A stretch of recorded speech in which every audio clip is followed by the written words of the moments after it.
রোজ না এক গ্লাস করে দুধ খেতে না বলে আপনাকে লেখা হয় যে রাম নামের গরুর থেকে দুধ খেতে হবে। আপনি এবার খুঁজে খুঁজে যাচ্ছেন যে কোন গরুটার নাম রাম, তার থেকে কিনবো। যখন খুঁজে পেলেনও, বললো 500 টাকা পার লিটার, নিতে হলে নিন, নাহলে নিতে হবে না। তো এই যে রাম নামের গরু ইজ এ ব্র্যান্ডিং, সুপ্রাকল ইজ এ ব্র্যান্ডিং। ওষুধটা উপরে, দুধ খেলে যেটা ভালো থাকবেন সেটা না হয় এর থেকে দুধটা খেতে হবে। তো এটা হচ্ছে ব্র্যান্ডিং, এটার আপনি টাকা দিচ্ছেন। তো আমরা আমাদের একটা জানিয়ে রাখি, এরকম অনেক মানুষের আমরা সেই সুবিধা দিতে পেরেছি, খুব গর্ববোধ হয়। তো এরকমই একটা মানুষের আমরা একটা ফিডব্যাক এখান থেকে শুনে নিই অনলাইন, তারপরে আমরা আপনাদেরকে হেলথ ক্যাম্পের ব্যবস্থাও রেখেছি।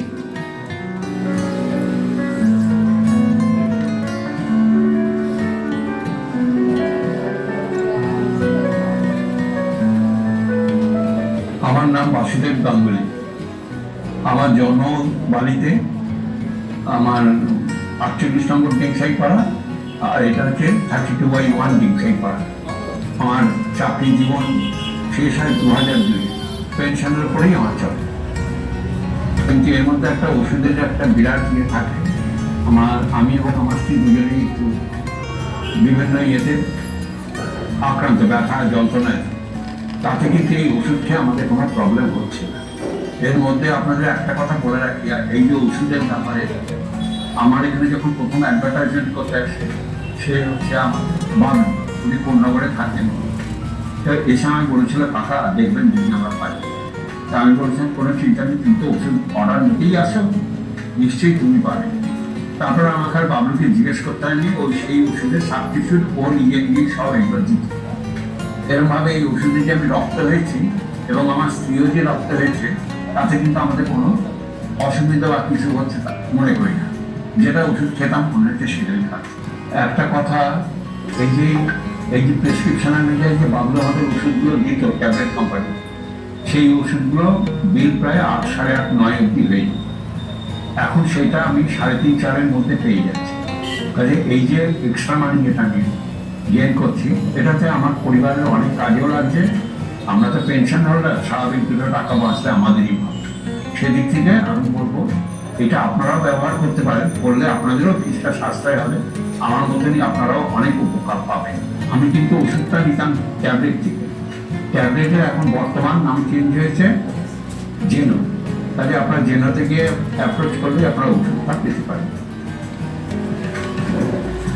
তো যার নাম না করলেই নয়, special thanks to Agnibina sporting ক্লাবকে জানাতে চাইবো, যারা খুব ভালো একটা এরকম উদ্যোগ নিয়েছে জেনো হেলথের এই প্রয়াসটাকে আপনাদের কাছে নিয়ে আসার জন্য। ওনারা এতটা সাপোর্ট করেছেন যে আমার এলাকার মানুষের জন্য আমার এই ক্লাব কর্তৃপক্ষ একদম ডেডিকেটেডলি ওনারা চেষ্টা করেছেন যে অ্যাটলিস্ট আপনাদের মানুষের কাছে একটা সঠিক ইনফরমেশন এবং স্বাস্থ্য ভালো রাখার জন্য যেটুকু আমরা চেষ্টা করলাম আপনাদেরকে সহায়তা করার জন্য। এরপরে দু একটা প্রশ্ন নেব আপনার আছে, আমি জানি মনে আছে আমার, আপনি প্রশ্ন করবেন বলেছিলেন। ততক্ষণে আমি বলবো টিমকে একটু হেলথ চেক আপ ক্যাম্পটা একটু রেডি করার জন্য, যাতে হেলথ ক্যাম্পটা স্টার্ট হয়ে যায়।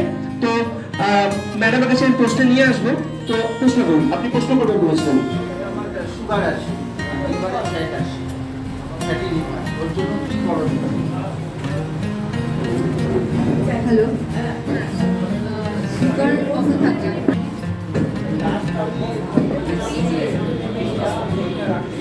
কতদিন আগে ভেবেছিলেন? আচ্ছা, 44 ওষুধ কি চলছে আপনার? আচ্ছা, আর কোনো ফ্যাট আছে? ইউটিলি কি চলছে ওষুধ?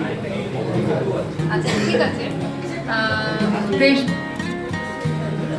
আচ্ছা, কিডনি সিস্টের জন্য আলাদা করে কোনো ডায়েট হয় না, ঠিক আছে? কিন্তু যেটা আপনার করতে হবে, সুগারের ক্ষেত্রে যেটা আমি বলেছি, আগেও বলেছি, এখনো বলছি, সেটা হচ্ছে আপনার টোটাল সারাদিনের যে খাবার, সেটার কার্বোহাইড্রেট পোর্শন কতটা রাখছেন। কার্বোহাইড্রেট বলতে আমরা সেই খাবারগুলো বুঝি যেগুলো ভাত, রুটি, চিড়ে, মুড়ি, এই জিনিসগুলো, বা কর্নফ্লেক্স হতে পারে, ওটস হতে পারে। কর্নফ্লেক্সটা আমি একদমই খেতে বারণ করবো, কেননা ওটার গ্লাইসেমিক ইন্ডেক্স অনেক হাই, যেটা সুগার বাড়িয়ে দেবে। তো আপনি ওটস খেতে পারেন, ডালিয়া খেতে পারেন, বা ভাত রুটি চিড়ে মুড়ি যাই খান, এগুলোর পরিমাণ আছে একটা। তো সেই পরিমাণ কতটা খাবেন, আপনি এক ফোঁটা ভাত নিয়ে বসে পড়তে পারেন না, আপনার সুগার আছে, তো সেটা মাথায় রাখতে হবে। তো সেই জন্য একটা ছোট কাপের যে 1 কাপ সাইজ, সেই সাইজের মাপের ভাত খাবেন আপনি সারা দিনে। 1 কাপ ভাত নয়, মানে এরকম নয় যে আপনাকে রাতে রুটি খেতে হবে বা ডালিয়াই খেতে হবে বা ওটস খেতে হবে, এরকম না। আপনি দিনে 3 বারও ভাত খেতে পারেন, কোনো অসুবিধা নেই, কিন্তু কতটা পরিমাণে খাচ্ছেন সেটা ইম্পর্টেন্ট। তো তার জন্য ভাতটার পরিমাণ কম, বা রুটি খেলে 2টো রুটি, একদম ছোট ছোট 2টো রুটি। আর সবজির পরিমাণ বাড়িয়ে দেবেন, কার্বোহাইড্রেট কমিয়ে সবজির পরিমাণ বাড়িয়ে প্রোটিন যেগুলো আইটেম, মানে আমার হতে পারে মাছ, ডাল, সবজি, এই জিনিসগুলো বাড়াবেন। আর খাবারে দই রাখবেন, টক দই, মিষ্টি দই না। চিনি, মধু, গুড় কোনোভাবেই খাবারে যাবে না। আপনাকে যদি কেউ বলে যে চিনি না খেয়ে গুড় খাওয়া যাবে, এটা খুব ভুল কনসেপ্ট, ঠিক আছে? তো সুগারের ক্ষেত্রে চিনি, মধু, গুড় কোনোটাই আমি অ্যালাউ করবো না। আর বাইরের কোনো খাবার খান আপনি, আচ্ছা, ওই জিনিসগুলো যতটা পারবেন বাড়িতে বানানোর চেষ্টা করবেন, কেননা ওখানে হাই অয়েল, মানে ওটা কতদিনের অয়েল আছে আমরা নিজেরাও জানি না, তো সেই অয়েলটাও খারাপ।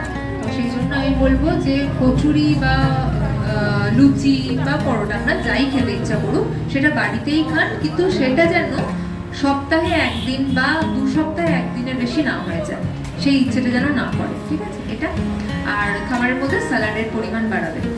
আর আপনার লিভার ফ্যাটও ওইভাবেই কমবে, আপনার সুগার যত কমবে তত লিভার ফ্যাট দেখবেন আস্তে আস্তে রিজলভ হয়ে যাচ্ছে, ঠিক আছে?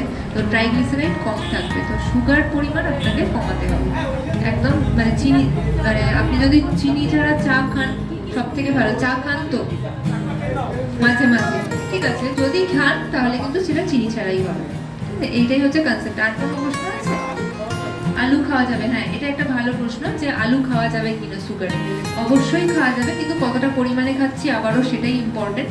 তো আপনি যদি 1 বাটি সবজি খাচ্ছেন, সবজি ধরুন সব রকম সবজি মিশিয়েছেন, কিন্তু তার মধ্যে আলু থাকবে 2 টুকরো, এর থেকে বেশি না, কেননা কার্বোহাইড্রেট পোর্শন ওটার হাই, তো সেই জন্য আমি কম। আর ফলের ক্ষেত্রে আমি বলবো কলা, সবেদা, আঙুর, আতা, আর কাঁঠাল, লিচু, এই জিনিসগুলো কম খাবেন।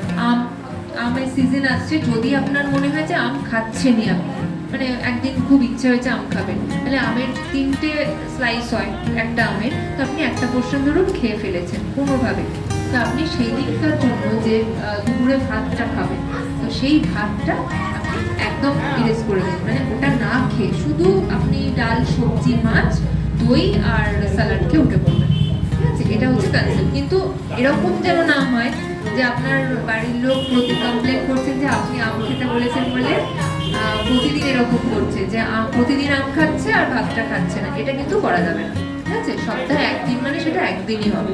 ইভেন রসগোল্লাও হতে পারে, যদি আপনার একটা রসগোল্লা সপ্তাহে 1 দিন খেতে ইচ্ছে করছে, আপনি সেরকমভাবে খাবেন, কিন্তু ডায়েট থেকে ভাতটা বা রুটিটা যেটা খাচ্ছিলেন সেটা বাদ দিয়ে দেবেন, বাদবাকি জিনিসগুলো খেয়ে উঠবেন।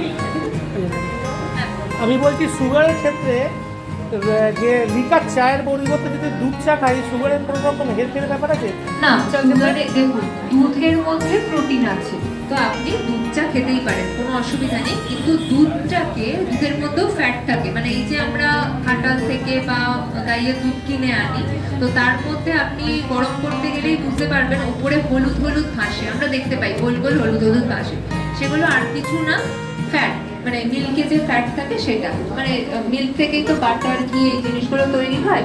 তো হ্যাঁ, তাহলে ডবল তো দুধের ক্ষেত্রে এটা চলবে, আমি আসছি, ওটাতেই আসছি। তো সেক্ষেত্রে বাটার বা ঘি দুধ থেকেই তৈরি হয়, তো আমি চেষ্টা করব যে বাটার বা ঘি যে দুধে আছে, মানে আমি ডিরেক্ট গাইয়ের দুধ যেটা আনছি সেটাকে না খেয়ে ডাবল টোন মিল্ক বাজারে যে বিক্রি হয় প্যাকেট মিল্ক, সেই মিল্কটা এনে বাড়িতে দই বা ছানা এসব করে খাও, বা চায়ের মধ্যেও ইউজ করতে পারি, কোনো অসুবিধা নেই, ঠিক আছে?